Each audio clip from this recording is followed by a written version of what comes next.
Dear students, आज के session में बात करेंगे paste and pest management in medicinal plants. ये एक इम्पॉर्टेंट क्वेश्चन बनता है इस पे, और एग्ज़ाम में क्वेश्चन इसमें मोस्ट ऑफ टाइम आता ही है। बहुत इंपॉर्टेंट क्वेश्चन है ये, और इसमें आप इसको देख लें। Paste and pest management in medicinal plants. Paste क्या है? ए पेस्ट इज़ एनी एनिमल और plant which has a harmful effect on humans, their food और their living condition। जो भी को पेस्ट क्या है बेसिकली, जो ह्यूमन बींग्स के लिए जो भी हार्मफुल हैं, जो ह्यूमन की जो उनके फूड पे, उनके लिविंग कंडीशंस पे जो हार्मफुल इफेक्ट डालते हैं, उनको पेस्ट कहते हैं। चाहे वो कोई एनिमल है जो है, उसको हम पेस्ट कहते हैं। तो इसमें जैसे हम कुछ एग्जांपल देखेंगे, paste include animal which carry disease causing micro organism and parasites. For example, जैसे कोई भी माइक्रो ऑर्गेनिज्म जो या पैरासाइट्स है जो डिजीज़ कॉजिंग माइक्रो ऑर्गेनिज्म को कैरी करता है। कोई भी जो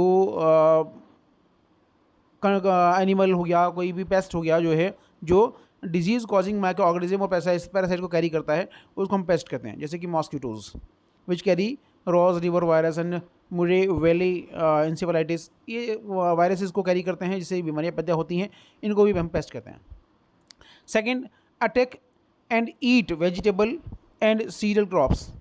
जो क्या करते हैं कि वेजिटेबल्स को और सीरियल क्रॉप्स को अटैक करते हैं, उसको खा जाते हैं। एग्जाम्पल इसमें कैटरपिलर्स एंड ग्रास होपर्स, टिड्डे वगैरह जो होते हैं, ये फसलों को नुकसान पहुँचाते हैं, इनको भी हम जो है पेस्ट कहते हैं। नेक्स्ट कैटेगरी हम देखें, damage stored food. For example, rats and mice may eat grains in soils, rice और biscuits in shop and homes and contaminate this food with their feces, droppings and urine. जैसे आप देखें कि जो store food होता है, ऐसे अनाज वगैरह रखते हैं, तो उनको भी ये चूहे जो है, रैट्स वगैरह, माइस वगैरह, इनको खा जाते हैं। और जो शॉप वगैरह में बिस्किट्स को, राइस को और चीज़ों को जो खाते हैं, और उसमें खाते तो हैं और उसमें उनको कंटामिनेट भी कर देते हैं, उनको दूषित भी कर देते हैं अपने फीसिस से, फीकल मैटर से, अपने वेस्ट मटेरियल से वो, और यूरिन से उसको जो है कंटामिनेट भी कर देते हैं। तो ये भी एक पेस्ट है। वहीं हम देखें attack and eat farm and station animals. Farm animals को खा जाते हैं, जैसे कि example feral dogs, dingoes, kill और many sheep and goats each year. Foxes will kill poultry, lambs and many species of native wildlife, and feral cats also prey on native wildlife। तो ये कुछ कैटेगरीज हैं जो paste की। वहीं हम देखेंगे damage clothings, for example silver fish, damage buildings, for example termites, दीमक जो है, जो कि टिम्बर्स वगैरह को, बिल्डिंग्स में जो टिम्बर होते हैं, लकड़ी जो होती है, उसको काफ़ी एक कंसिडरेबल डैमेज कॉज करती है टर्माइट। एंड नेक्स्ट कैटेगरी है bite people, for example bed bugs, खटमल वगैरह होते हैं, देखते हो, ये भी जो है एक पेस्ट है। तो ये सभी जो है कैटेगरीज है पेस्ट हैं, आप इस में लिख सकते हैं। और खेतों में आपने देखा होगा जो फसलें होती हैं उसमें भी चूहे पैदा हो जाते हैं, और चूहे, टिड्डे, ग्रास होपर्स वगैरह, ये सब होते हैं। इसमें और भी कई सारे जो पेस्ट जो ग्रो हो जाते हैं, वो भी जो है ये फसलों को नुकसान पहुंचाते हैं। यहाँ हम देखें कि medicinal plants nowadays are being cultivated in the fields to meet the increasing demand of pharmaceutical industries. Like any other plants, medicinal plants also have to bear the devastating attacks of injurious insect pests. The plants have been used to cure disease since in antiquity. The medicinal plants are grown on a large scale away from their natural condition in cultivated fields. यहाँ पे क्या है कि अब जो medicinal plants का जो demand है वो डे बाई डे इंक्रीज़ हो रही है, बहुत बढ़ रही है। अब ये फार्मास्यूटिकल इंडस्ट्रीज़ में भी मेडिसिनल प्लांट्स की बहुत रिक्वायरमेंट होती है। वहीं जो है जैसे दूसरी क्रॉप्स को हम यूज़ करते हैं, ऐसी मेडिसिनल प्लांट्स में भी जो है, जो पेस्ट के और इंसेक्ट पेस्ट के और इंजूरियस इंसेक्ट पेस्ट के अटैक के चांसेस बहुत ज़्यादा होते हैं। तो इसीलिए जो है क्या है कि, और क्योंकि ये मेडिसिनल प्लांट्स बहुत अर्लियर टाइम से जो है बीमारियों को ट्रीट करने के लिए यूज़ करते हैं, तो इसमें भी पेस्ट की कंडीशन ज़्यादा होती है, तो इनको पेस्ट को कंट्रोल करना इसमें ज़रूरी है। तो यहाँ हम देखें पेस्ट मैनेजमेंट। अब हम सबसे पहले हम देखेंगे पेस्ट मैनेजमेंट कैसे करना है। मैंने बताया कि आपको क्वेश्चन आता है इसमें, और कौन कौन से मेथड्स हैं पेस्ट मैनेज करने के लिए, ये इसमें देखते हैं कि पेस्ट मैनेजमेंट में पेस्ट स्पीशीज़, मैंने पहले ही बताया आपको कि पेस्ट स्पीशीज़ क्या है। Paste species is any species that humans consider undesirable, जो ह्यूमंस के लिए जो अनडिज़ायरेबल है, कोई भी स्पीशीज़ वो उसको पेस्ट स्पीशीज़ कहते हैं। और वहीं जो है प्लांट्स में जो plant pest are refer to as weeds, जो प्लांट जो पेस्ट होते हैं उनको वीड कहते हैं। जैसे आपने देखा होगा कि मेडिसिन प्लांट्स में या क्रॉप्स में फसलों के बीच बीच में घास वगैरह हो जाती है, बथुआ हो जाता है, जो अनडिज़ायर्ड प्लांट स्पीशीज़ होते हैं जिनको हम किसी किसी पर्पज़ के लिए बोते नहीं हैं, लेकिन वो भी जो है अननेसेसरी अनडिज़ायर्ड प्लांट स्पीशीज़ होते हैं जो कि प्लांट के बीच में, क्रॉप के बीच में अपने आप उग जाते हैं, ग्रो हो जाते हैं, तो उनको हम भी वीड कहते हैं, उनको वीड कहते हैं। तो यहाँ हम देखें pest management is the reduction of pest number in an to an acceptable limit. और पेस्ट मैनेजमेंट क्या है कि जो पेस्ट मेंबर्स हैं, जो पेस्ट है, उनको एक्सेप्टेबल लिमिट तक रिड्यूस करना, इसे हम कहते हैं पेस्ट मैनेजमेंट। यहाँ हम देखें कि methods of control can be classified as, तो पेस्ट को मैनेज करने के लिए कुछ मेथड्स हैं। 5 मेथड हम पढ़ते हैं: chemical method, biological method, cultural method, physical और mechanical method and genetic method. CBCPG, CBCPG को याद रखें, CBCPG, chemical, biological, cultural, physical और मैकेनिकल एंड जेनेटिक मेथड्स। तो इन मेथड्स के थ्रू हम जो है पेस्ट को कंट्रोल करते हैं, पेस्ट को मैनेज करते हैं। तो वन बाय वन हम देखते हैं कुछ इन सब मेथड्स को। सबसे पहले है केमिकल मेथड्स। केमिकल मेथड्स में क्या है, जो कुछ केमिकल्स हैं जिनको हम यूज़ करते हैं पेस्ट को कंट्रोल करने के लिए। पेस्ट को कंट्रोल करने के लिए हम कुछ केमिकल्स को यूज़ करते हैं, जैसे कि insecticides, herbicides, rodenticides. They are use to kill the paste.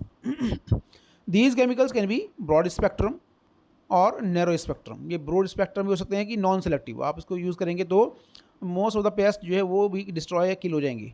जबकि कुछ नैरो स्पेक्ट्रम पेस्ट भी होते हैं जो सेलेक्टिव होते हैं, किसी सेलेक्टिव स्पीशीज़ के लिए उसको यूज़ करते हैं। एंड कैन बी ऑर्गेनिक और इनऑर्गेनिक, और ये पेस्ट जो है ऑर्गेनिक भी हो सकते हैं और इनऑर्गेनिक भी हो सकते हैं।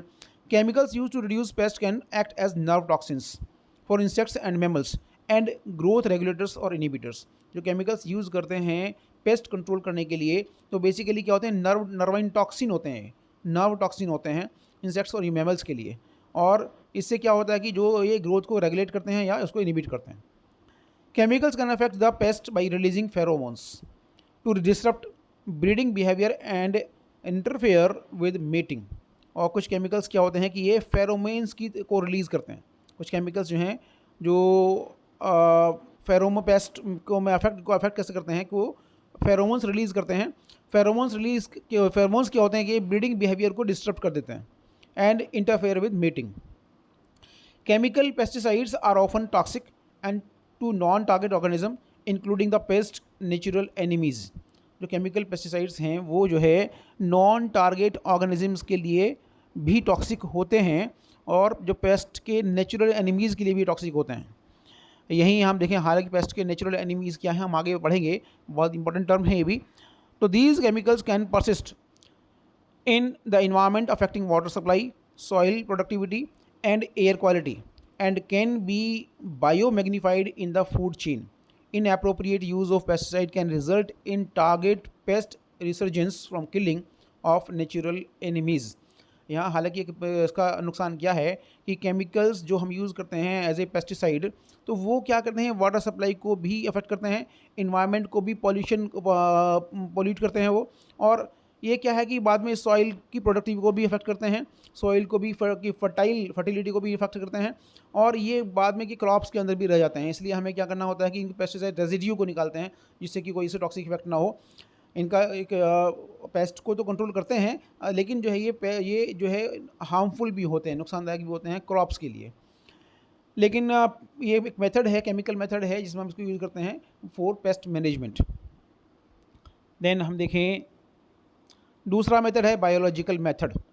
Biological method, the biological control involves the use of pest natural enemies to control the pest abundance. अब यह बायोलॉजिकल मेथड में क्या है कि हम इसमें जो टारगेट करते हैं कि पेस्ट के नेचुरल एनिमीज़ को कंट्रोल करते हैं, कि उसको हम जो है कंजर्व करते हैं। इसमें क्या है, जैसे दीज पेस्ट नेचुरल एनिमीज में be for example predators, pathogens, parasites and parasitoids, ये सब इसमें हो सकते हैं। मेजर टू कंजर्व और enhance the impact of natural enemies should be attempted first. मान लिया कोई पेस्ट है किसी फार्म में, किसी खेत में या किसी क्रॉप में, उस पेस्ट को कंट्रोल करने के लिए उसका जो दुश्मन होगा, उसका जो एनिमी होगा, उसका जो नेचुरल एनिमी होगा, उसको कंजर्व करते हैं, उसकी लाइफ को सेव करते हैं, जिससे कि वो अपने इस पेस्ट को किल कर दे। तो इससे क्या होता है कि एक बायोलॉजिकल मेथड है कंट्रोल करने का। हालांकि जो बायोलॉजिकल मेथड है, possibly biological control is recognised for importation of natural enemies often from pest area of origin to control non native paste. अगर कोई नॉन नेटिव पेस्ट है, मान लिया कोई पेस्ट है कि खेत में बाहर से आया है, तो हम ये देखते हैं कि उस एरिया में उस पेस्ट का नेचुरल एनिमी कौन है, तो उस नेचुरल एनिमी को इंपोर्ट करते हैं वहाँ से लेके आते हैं उसको, और उसको कंजर्व करते हैं, जिससे कि वो उस पेस्ट को कंट्रोल करते हैं। ये बायोलॉजिकल कंट्रोल है। यहाँ इसमें हम देख लेंगे कि an example of biological control is to release of parasitic wasps to control aphids। क्या है कि aphids को कंट्रोल करने के लिए parasitic wasp को रिलीज करते हैं, रिलीज किया जाता है। aphids are the pest of plants and cause huge damage to plants as they remove nutrients from the plants। aphids क्या होते हैं, वो plants के लिए पेस्ट होते हैं, plants को नुकसान पहुंचाते हैं, और क्या करते हैं कि वो जो है प्लांट्स को डैमेज करते हैं और प्लांट में से न्यूट्रिएंट्स को रिमूव करते हैं। अब पैरासिटिक वेस्प क्या करते हैं, जो कि इसका नेचुरल एनिमी है एफिड्स का, ये पैरासिटिक वेस्प को हम जो है इसके लिए यूज़ करते हैं बायोलॉजिकल कंट्रोल करने के लिए। तो ये क्या करता है कि एफिड्स के ऊपर जो है एग्स ये ले करता है, अंडे दे देता है।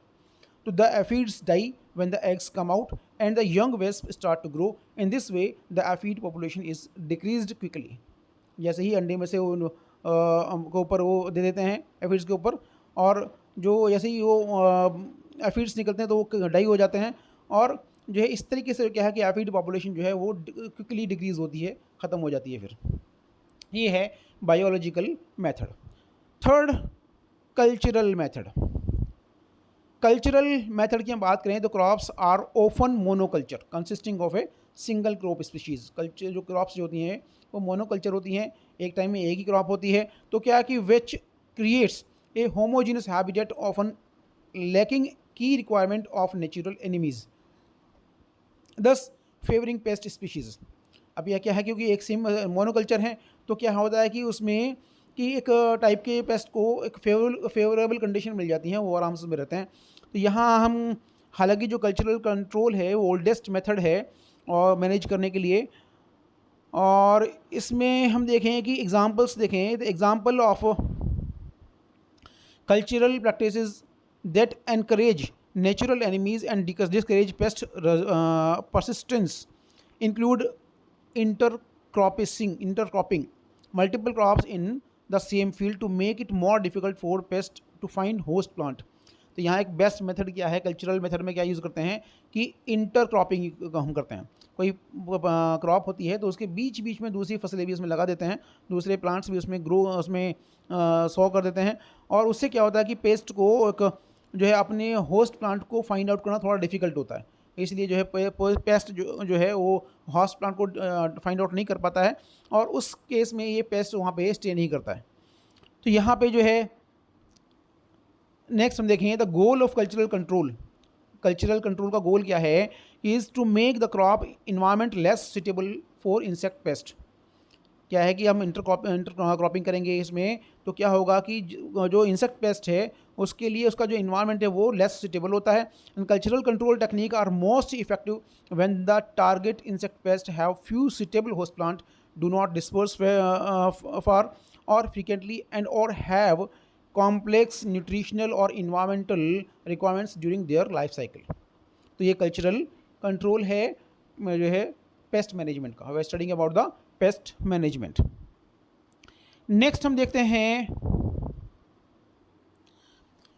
फिजिकल और mechanical method. Method in this class use some physical component of the environment, for example temperature, humidity or light, to suppress or damage pest populations. यहाँ फिजिकल मेथड में क्या करते हैं, हम कुछ फिजिकल जो पैरामीटर्स यूज़ करते हैं जैसे कि टेम्परेचर, ह्यूमिडिटी और लाइट, जिससे पेस्ट पॉपुलेशन को डैमेज करने के लिए या उसको कम करने के लिए.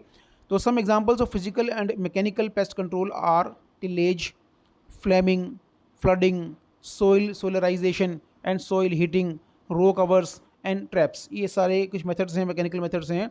जुताई करना, कुछ उसमें जैसे आपने देखा होगा कि फसलों में बाद में आग लगा देते हैं. फ्लडिंग, सोइल सोलराइजेशन, कुछ सोइल को जुताई के बाद में कुछ हम सन में ऐसे छोड़ देते हैं जिससे उसको अच्छे से धूप लगे, उससे क्या हो इसमें सॉइल का स्टरलाइजेशन होता है. तो इसमें सॉइल हीटिंग, ये सब मेथड्स हैं.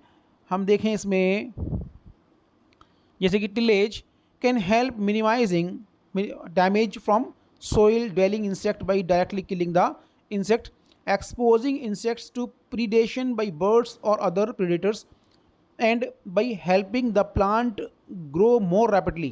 This is not guaranteed outcome. यहाँ पे क्या है कि जुताई करने से फ़ायदा क्या होगा कि जो इंसेक्ट्स होते हैं वो बाहर निकल आते हैं, और उससे क्या जो प्रीडेटर्स जो बर्ड्स होते हैं वो कीड़े जो पक्षी होते हैं उन कीड़ों को उसमें चुग चुग कर खा जाते हैं.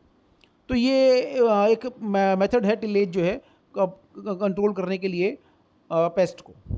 वही हम देखें नेक्स्ट, हम देखें इसमें हीट और steam sterilisation of soil is commonly used in green houses for control of soil borne pest and disease. In soil solarisation clear plastic mulch is applied to bare soil for an extended period of time, 4 to 6 weeks, during the warmest sunniest time of the year to disinfect soil. तो यहाँ पे क्या करते हैं कि जो soil को क्या सोलराइजेशन करते हैं, क्या है कि उसको टिलेज या जुताई करने के बाद उसको छोड़ देते हैं और काफ़ी टाइम तक वो 4-6 वीक तक जो वो रहता है. तो उससे सॉइल जो है वो जो है सॉइल स्टरलाइज हो जाती है, डिसइंफेक्ट हो जाती है. वहीं ग्रीन हाउसेज में हम जो है इसको टेम्परेचर को यूज़ करते हैं, डिफरेंट टेम्परेचर्स यूज़ करते हैं. तो यहाँ पे हम देखें कि the clear plastic allows the sun's energy to heat the soil below the temperature of 100 degree Fahrenheit, below the temperature over 100 degree Fahrenheit. This method is not selective, so heat sensitive beneficial organism will also be destroyed. Then floating row covers, आपने देखा होगा आजकल खेतों में क्या करते हैं कि ऊपर से जाल्स वगैरह बांध देते हैं और जो उसमें जो क्रॉप्स होती हैं, फ्रूट्स होते हैं, वो फ्लोट करते हैं. तो यहाँ floating row covers are over vegetable crops exclude many pest. The edge and ends of the row covers should be completely sealed to the ground to effectively prevent the entry of pest insects. When using the floating row covers, timing of removal of row covers for access by pollinators and for weeding must be considered. यहाँ पे क्या है, ये सब कुछ methods हैं इसके pest management जो हम देख रहे हैं इसमें फिजिकल और मैकेनिकल मेथड. देन लास्ट है इसमें जेनेटिक मेथड. जेनेटिक मेथड हालांकि बिल्कुल न्यू है. A genetic alteration to reduce the pest impacts is not as widely known और publicly available as other control options. इसमें क्या है कि autocides is one type of genetic control and involves using the pest itself to reduce increase mortality rates. तो यहाँ पे क्या है कि जेनेटिक अल्टरेशन कर देते हैं जेनेटिक मेथड में और इससे कि पेस्ट कंट्रोल होता है. इसमें जैसे कि ऑटोसाइड्स, यहाँ जैसे for example sterile males are introduced into the population. जो पॉपुलेशन होती है पेस्ट में, पेस्ट पॉपुलेशन है, उसमें स्टेराइल मेल्स को इंट्रोड्यूस कर दिया जाता है और जो क्या करते हैं कि आफ्टर मीटिंग विद फीमेल वो क्रिएट्स इनफर्टाइल एग्स. जो स्टेराइल जो मेल्स होते हैं वो पेस्ट फीमेल से इंटरेक्ट करके मेट करके वो इनफर्टाइल एग्स प्रोड्यूस करते हैं जिसमें कोई आगे फर्दर जनरेशन डेवलप नहीं होती है उनकी. तो this is an expensive option and may limitation including potential for reduced competitive viability of the introduced sterile males versus naturally occurring fertile males. तो यहाँ पे ये जेनेटिक मेथड है कि स्टेराइल मेल्स को इंट्रोड्यूस करना और the after meeting with paste females they create infertile eggs. तो ये कुछ मेथड्स हैं, 5 मेथड्स हुए पेस्ट मैनेजमेंट के। आप इनको देख लें और अपने एग्ज़ाम की तैयारी कर लें। Then wish you all the best for your exam. Thank you.